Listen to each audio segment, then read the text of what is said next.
All right, three, two, one. Hey guys, welcome back to another episode of Keepin' It 99. This is episode 8. Me and one novice are the hosts, and we have a special guest today, Brian, who is a D1 commit for football to the Air Force Academy. So hey Brian, how you doing? I'm doing good, man. How about y'all? We're doing great. Thank you for coming on the podcast today. No, I really appreciate y'all having me on. This is really cool. Yeah. All right, so we'll get right into it. So you play football. You're going to Air Force next year. Was football always your biggest passion? Did you ever did you play any other sports as a kid, or is it just football? So I've been playing since first grade is when I started, but I was mixed in. I played baseball, soccer, basketball too. But pretty much when I got into high school, that's when I kind of focused on football. I ran track too, but once I kind of figured out this recruitment started, I kind of dropped everything and just decided to focus on football from there. So, how does the recruitment process work exactly? I will say it is very stressful. It's a very stressful process, and it starts early. A lot of people don't realize that it started for me my sophomore year, and mine was a little bit different because my recruitment process happened during COVID, so it was a lot more Zooms and FaceTimes and everything with coaches. But I got my first official offer my junior year, that December of my junior year, to Presbyterian College.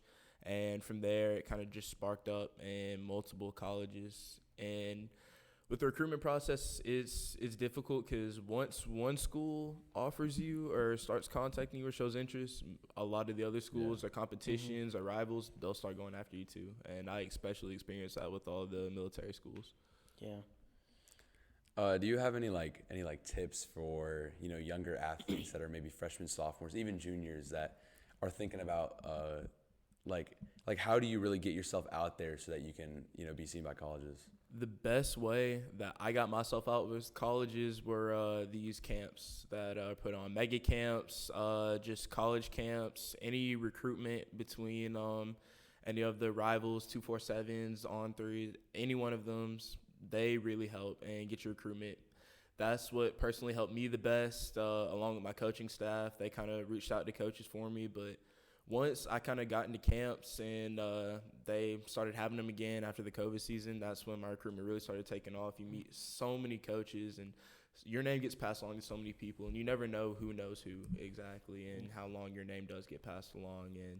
But I definitely say get into camps early because I started my camping season freshman year, and it kind of picked up my sophomore year and went on from there. So I would definitely say that, and make sure your high school coaches, you have a good relationship with them, and because they have a lot of pull too, and you never know who they've come into contact with either.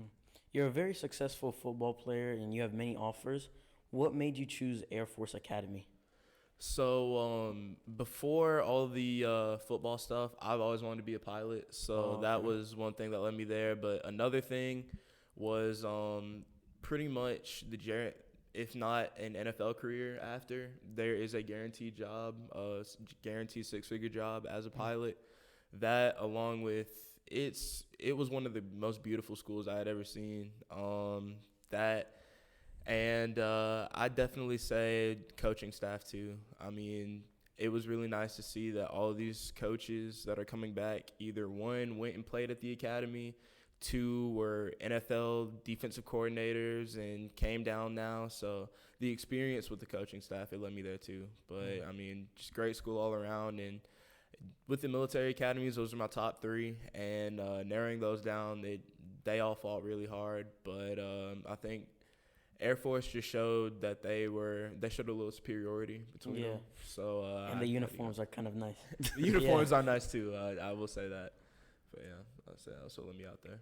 So obviously, the military academy lifestyle is college lifestyle is completely different than other colleges. So how did you, because obviously for a lot of parents, it's really hard knowing that after, your 4 years, at the academy, if you don't choose to go pro, you have to go serve. Right. So obviously that conversation is kind of hard to have with, your parents, but how did that really go? Between your parents, how did you really convince them to, or was it easy? I would say I really didn't do a lot of that. It was a lot of the coaching staff. They kind of showed, and it was easier for my parents to accept it since they were graduates themselves, and they kind of showed. But with Air Force specifically, not all military academy schools, but with Air Force specifically, a lot of the graduates aren't on the battlefield serving. Yeah.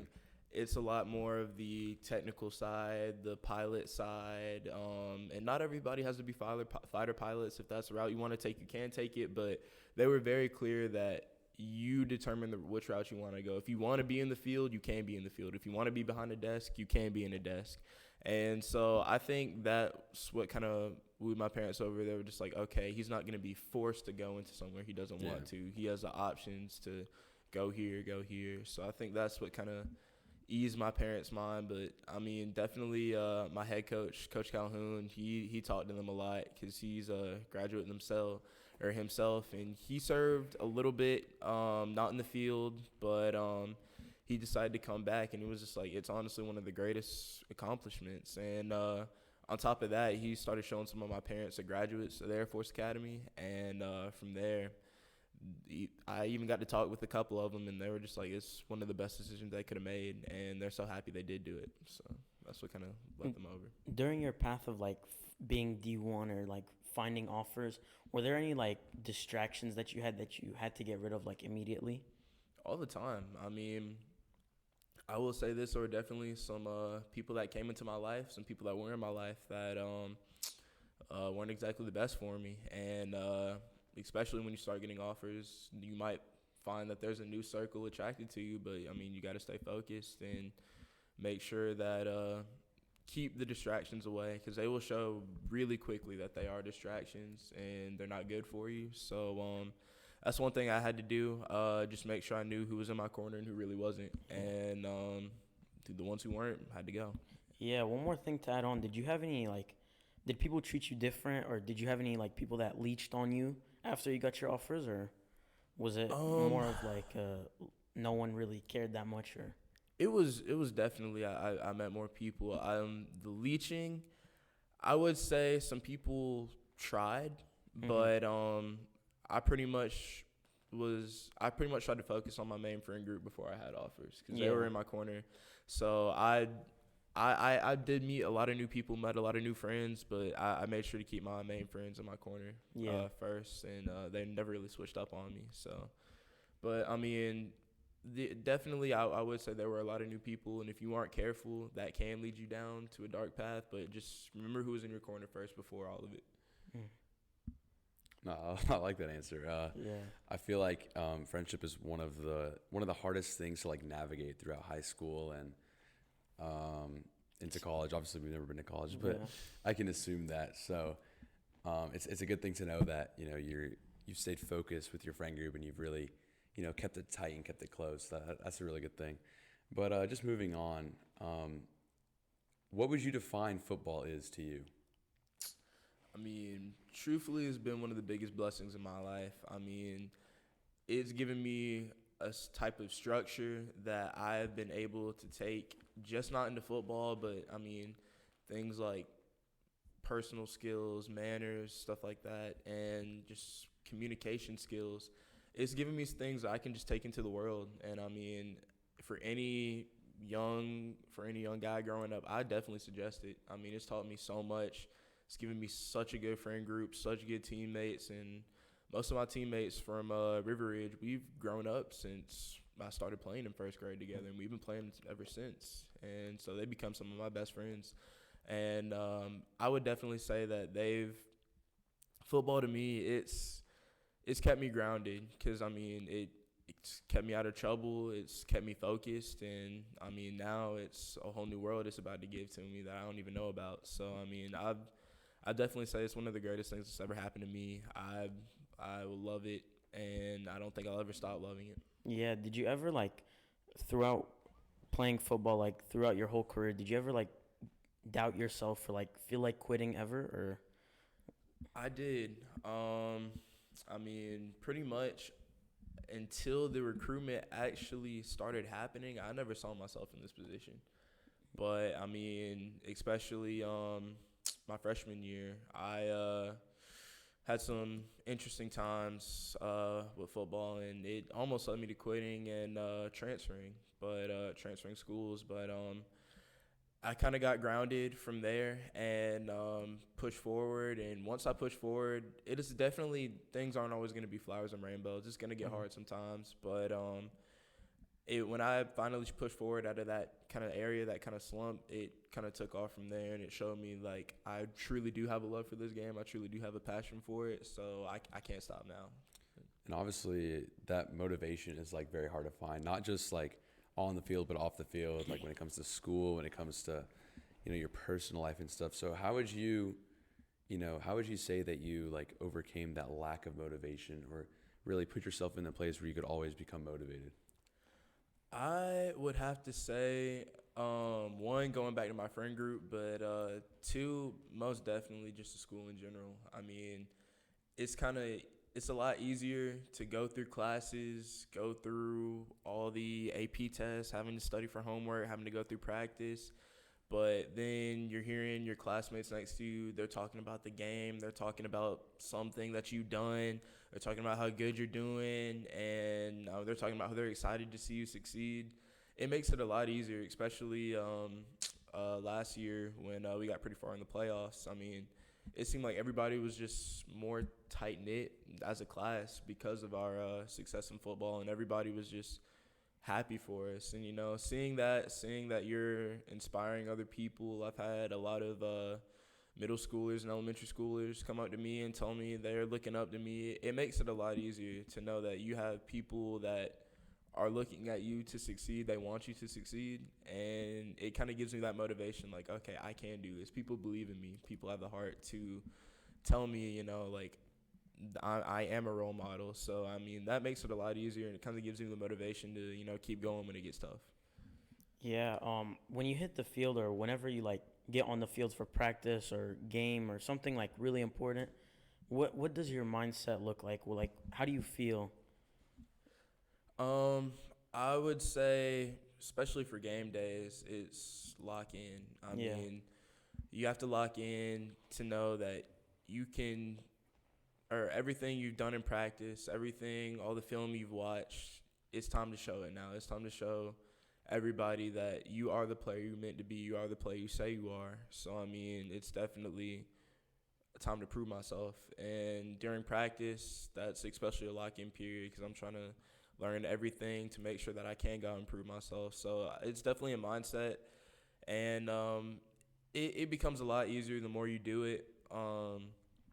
But to lock in and know that, okay, I have 60 minutes to go against this person, and I have 60 minutes to prove what I'm going to do. I'm going to go my hardest, and I know he's going to go his hardest. Yeah. So if I want to be successful, I know I got to beat him. And it's a mentality that sets in, definitely. Mm-hmm. So throughout your high school career of football, what would you say is the most memorable moment that you've had? I would say my junior year, we played Rome High School, and we were projected to lose. It was in the playoffs, and we were projected to get blown out. And we had a really good game. I don't know what happened, but we actually wound up turning it around and beating them 42-10.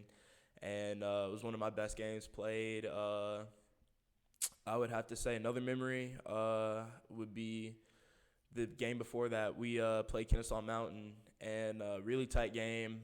Wound down to 2-point conversion to end the game that they didn't convert. But that game, I think I had 20-plus tackles, 5 sacks, and I think it was 8 tackles for loss. And after that first game, I got my first offer from that. And kind of memorable to me. It's a funny story.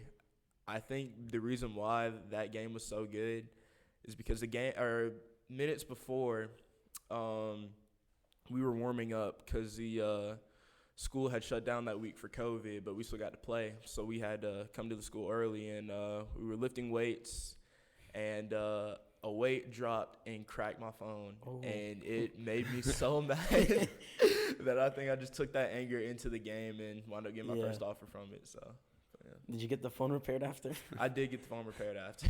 That's good. So yeah, it all worked out in the end. So, Yeah. Yeah. Who do you think your biggest supporters are, other than your parents? Because obviously they're number one. But who do you think are like number two supporters? I would have to say my girlfriend and my friends. They've been my number one supporter because they know when to tell me when I'm right, when I'm wrong, when I need some extra help, when I need some guidance. They've been there to show me that, no matter what happens, we're going to be in your corner, but we're also going to help you along the way, guide you along the way, and not just let you stray. So I would say they have been my biggest supporters, especially my friends since freshman year. They've always said that I was going to be a D1 football player, and they've always been in my corner. So I would say they were my number one supporter, or my number two supporters. Yeah. So here's just a little question for you. Who's your favorite NFL player currently, and who's your favorite NFL player of all time? All right, let's see here. Currently, I would have to say Deshaun Watson. I know he's about to go to the Browns, but I'm excited. I'm a Texans fan, so Okay. he still, yeah, it's rough year. That's rough next year probably too. But he was awesome to watch in college. I mean, just of all time. And then of all time, let's see here. I would probably have to say Michael Vick. For all time, he was just, because I used to be a Falcons fan before, and but he was insane, and getting to watch him in college too, just insane. I hated that he went down the path he did, but I mean, he was definitely one of my favorites. Interesting choices, to say the least. Yeah. What we didn't ask this, but what position do you play? I'm a defensive end. Yeah. Oh, So okay. defensive end, I kind of transitioned to a linebacker too, but defensive end mainly. Do you know anybody also on the team that has offers or like are going to the same school as you or anything, or? Not on our team, but at Creekview High School, I know two people that just signed with the team, so I'm excited that at least I know a couple people out there. Mhm. It's not just completely random, Yeah. but two dudes from Creekview. As far as River Ridge, I know we have 3 D1 athletes that signed, including me. We had 3 D1 athletes, and then we had another 2 or 3. I think we had another 3 sign D2 scholarships. So Oh, that's nice. Yeah. pretty good year. I mean, that's great for you guys and for your team. That's honestly that's great. To like share success with people that you've like grown up with for a very long time is, I can imagine, is probably like one of the best feelings. So we'll do a little shift of gears here from the football stuff. We'll talk more about your life in general and just like in school and stuff like that. So what would you say was your biggest challenge like throughout COVID? Throughout COVID, it was definitely a motivation thing. Motivation and time management, because I found myself really lacking, and I knew I had to pick myself up, because that's another thing with recruitment. Grades are most important. That's one of the first things that coach will ask. So keeping myself in check, knowing that I got to just get over this hump, just turn in this assignment, just do this test, get a good grade, just study for this assignment.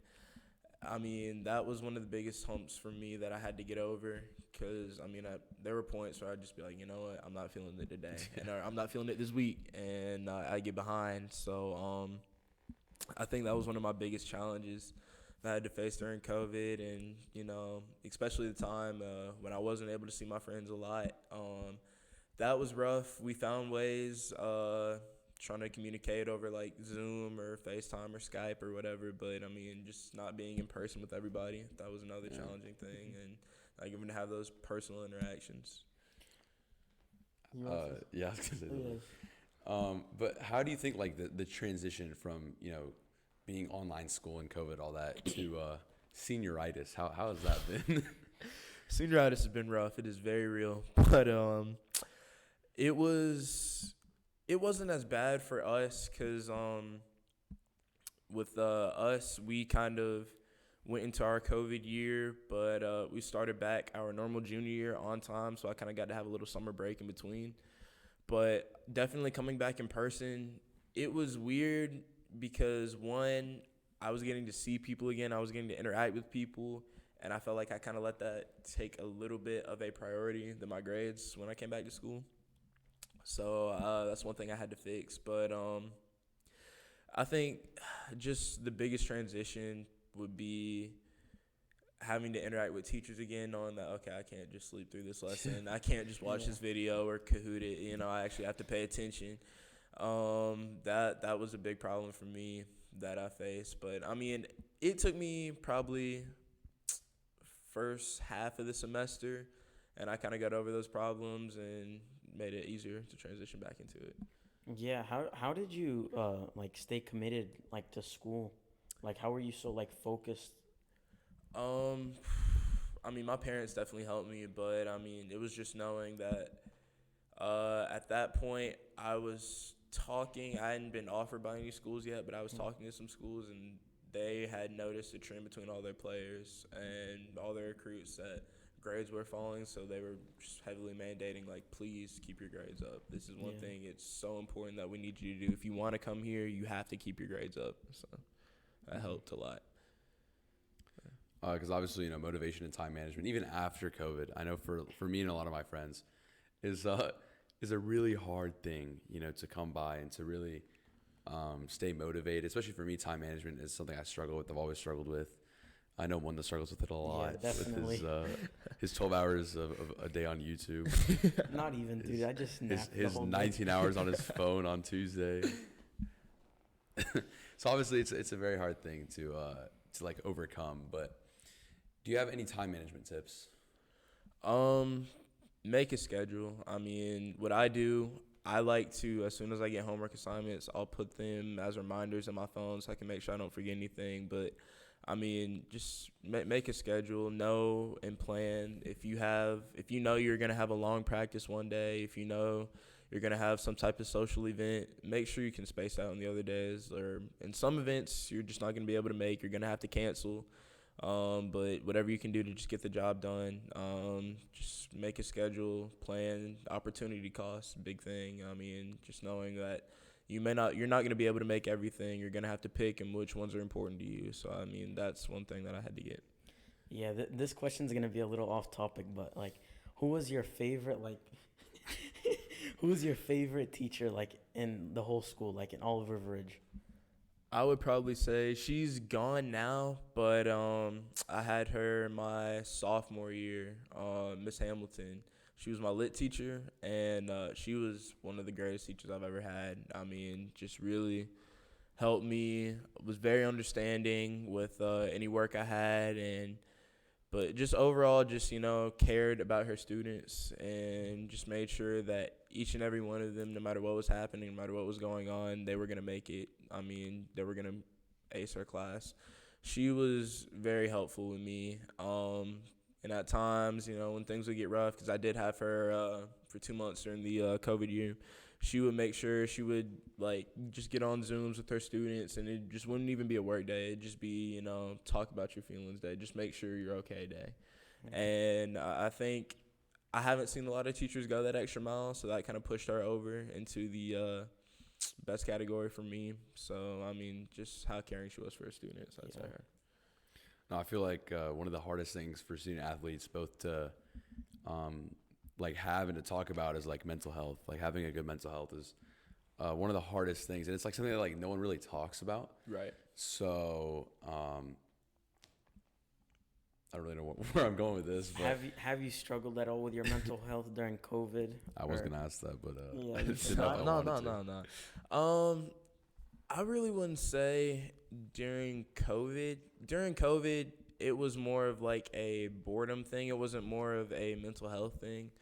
But I will say during the recruitment process, especially those final weeks coming before my decision, it was stressful. I mean, you had a lot of coaches coming your way, a lot of different teams asking where you're at, where do you stand on us, and not everybody was accepting when I told them I wasn't going there, and they had some issues. But I would say that was the most mentally stressed I was, and I actually had to a couple days just say, okay, I'm taking mental health day. I'm putting my phone down. I'm not talking to coaches today. And I think it took a toll on me mentally because it was the first time that I had ever actually not struggled but kind of dealt with mental issues, I would say. Mm-hmm. So I think the fact that I had to acknowledge it, first of all, that was a culture shock to me. But, I mean, I'm glad that I did acknowledge it because, I mean, putting that away, it can build up and come back on you tenfold. But, I mean, I would definitely say that was the most point where I was stressed.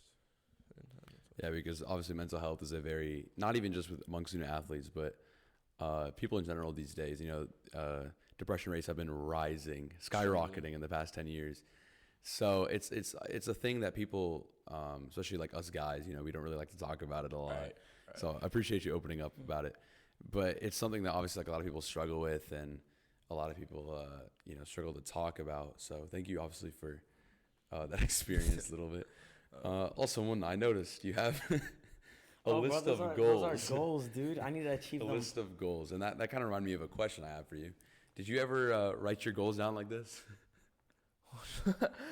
Not specific. I mean, actually, yes. That's a lie. I did. I did it my freshman year.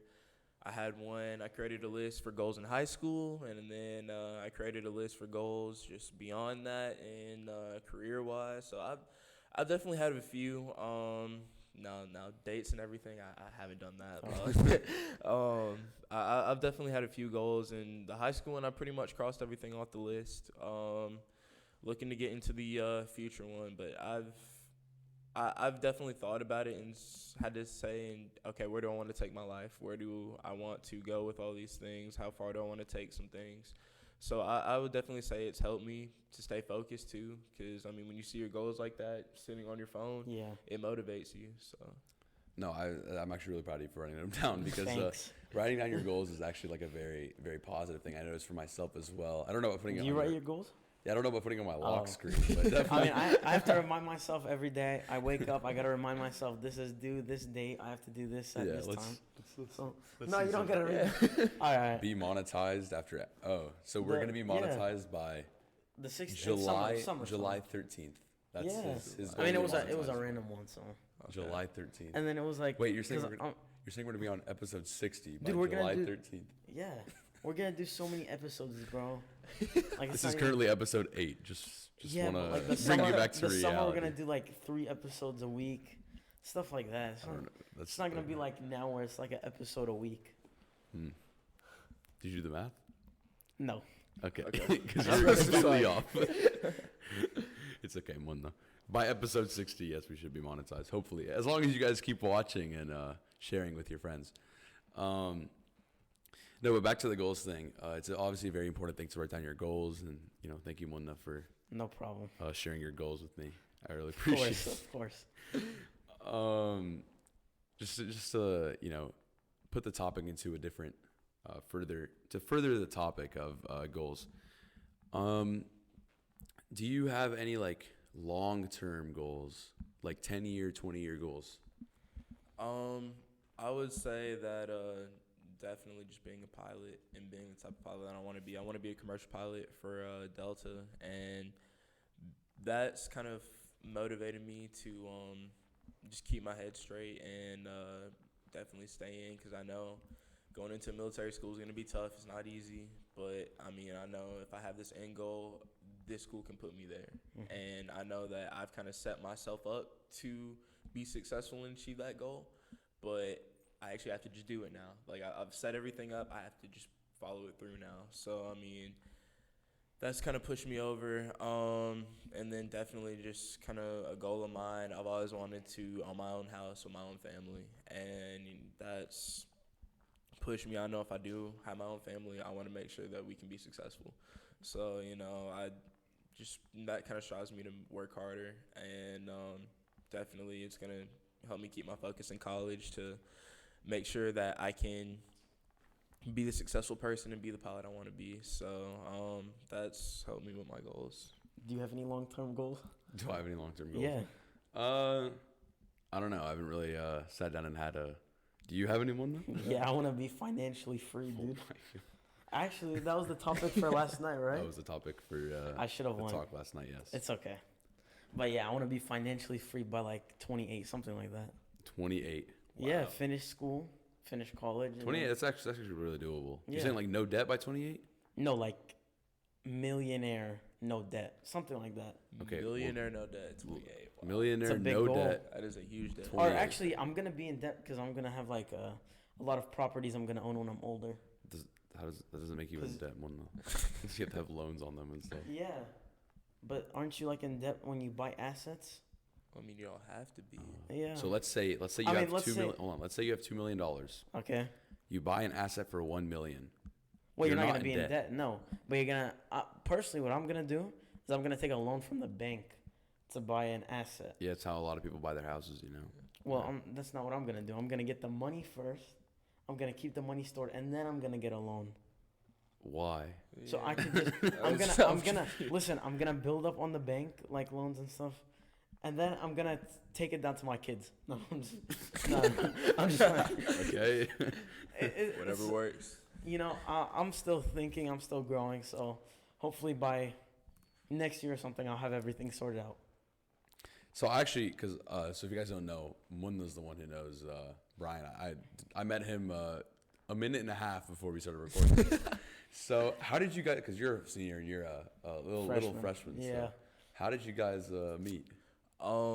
He was actually in my he was taking gym. Yeah, and, I had PE and he had yeah, I have weight training, training. and we kind of have the same period, and so we kind of met through there. They took us into the gym one day, and we just started talking, and then started talking in the locker room. Yeah. That's how it all started. Nice. Just the locker room. Well, whatever works. Yeah. Anyways, I think that'll wrap this episode up. It's been about 30 minutes ish. So You guys always complain about them being long, so 30 we gotta minutes cut is this pretty one good. short. Yeah. But thank you for thank you coming so much, on, Brian. Oh, Appreciate no it. problem, man. I appreciate y'all having me on. It was cool. Thank you. All right. Well, good luck in at Air Force and at boot camp over the summer and all that. So Well, thank you. I appreciate it. It's definitely gonna be an experience. yeah. Yeah. All right. Well, that'll wrap it up. See you guys later. Perfect. Thank you, Brian. Thank you so much, man.